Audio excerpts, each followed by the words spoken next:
parce que je me dis qu'effectivement, enfin, nous, parfois, on est rendu là-dedans. Lorsqu'on se balade dans les allées du salon, on croise des robots. Beaucoup de robots. Ils sont développés par des écoles, des plateformes technologiques et laboratoires, des start-up, mais aussi des grands groupes comme Siemens. Pour l'entreprise qui possède une usine à Haguenau, ce salon permet de présenter leurs dernières nouveautés, mais aussi de rencontrer d'autres acteurs du domaine.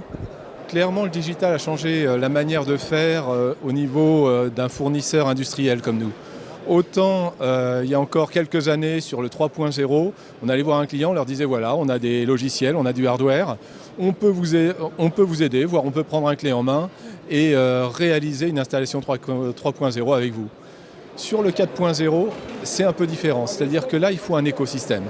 Un écosystème autour de Siemens, start-up, intégrateur classique, intégrateur logiciel. Et c'est par la création de ce type d'équipe qu'on arrive à tirer le meilleur parti d'un projet 4.0. Organisé par la région Grand Est, Mulhouse-Alsace Agglomération et le Parc Expo de Mulhouse, le salon est aussi l'occasion de dévoiler des projets 4.0 qui verront le jour sur le territoire. C'est le cas par exemple de FK Group, une entreprise italienne spécialisée dans la fourniture d'équipements pour les industries textiles qui s'implante à Mulhouse d'ici début janvier.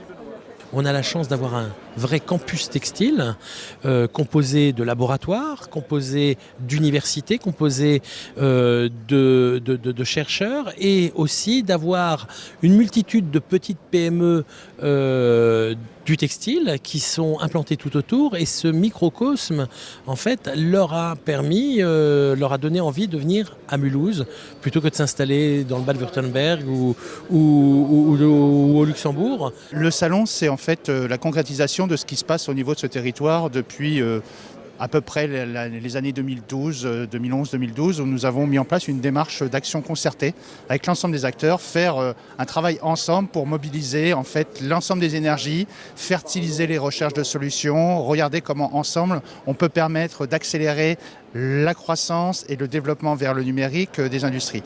À côté des nombreux stands d'exposants, plusieurs dizaines de conférences et débats étaient organisés. Au total, près de 3500 visiteurs sont venus découvrir les dernières innovations et parler affaires au Salon des industries du futur.